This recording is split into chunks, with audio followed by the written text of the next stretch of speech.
Assalamualaikum warahmatullahi wabarakatuh. Kita akan membahas fungsi surjektif, injektif, dan fungsi bijektif. Kita mulai dengan membahas apa itu fungsi surjektif atau fungsi onto.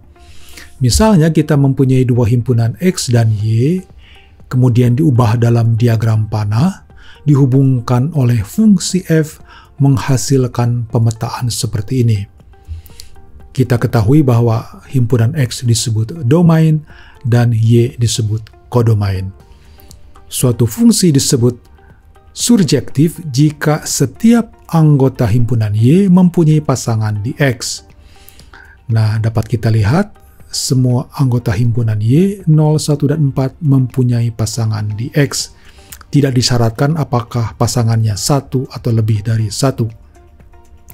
Nah, dengan demikian, maka range atau daerah hasil sama dengan kodomain karena tadi semua anggota himpunan Y mempunyai pasangan.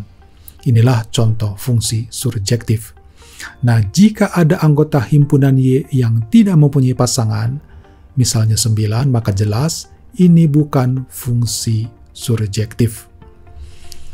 Sekarang kita beralih ke fungsi injektif atau fungsi satu-satu. Seperti tadi, kita mempunyai dua himpunan X dan Y dalam diagram panah, dihubungkan oleh suatu fungsi F menghasilkan pemetaan seperti ini. Nah, suatu fungsi disebut injektif jika tidak ada anggota himpunan Y yang mempunyai lebih dari satu pasangan. Dapat dilihat bahwa anggota himpunan Y 3, 4, 5, dan 11 mempunyai hanya satu pasangan di X. Dalam fungsi injektif tidak disyaratkan bahwa semua anggota himpunan Y mempunyai pasangan. Nah, kalau dilihat dari panahnya, maka artinya tidak ada anggota himpunan Y dengan lebih dari satu panah. Inilah contoh fungsi injektif.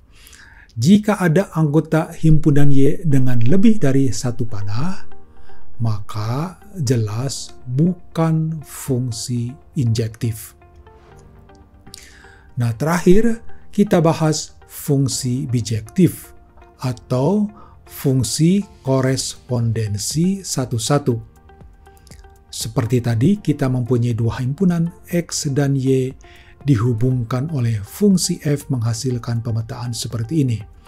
Fungsi disebut bijektif jika memenuhi syarat surjektif dan injektif sekaligus. Mari kita lihat apakah memenuhi syarat surjektif. Jelas, setiap anggota himpunan Y mempunyai pasangan di X. 0, 1, 2, dan 3 mempunyai pasangan di X. Sehingga kodomain sama dengan range. Selanjutnya, apakah memenuhi syarat injektif? Nah, kita ganti definisi injektif sebagai berikut. Setiap anggota X yang berbeda dipetakan ke anggota Y yang berbeda pula. Atau kalau diubah dalam notasi matematika seperti ini artinya setiap X1, X2 anggota himpunan X, misalnya minus 1 dan 0, dipetakan ke anggota himpunan Y yang berbeda. 0 ke 0, minus 1 ke 1.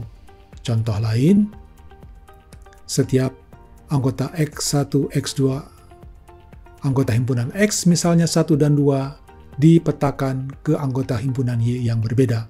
1 ke 2, 2 ke 3. Jadi memenuhi syarat injektif, sehingga ini adalah contoh fungsi bijektif. Sekian, selamat belajar, sampai jumpa.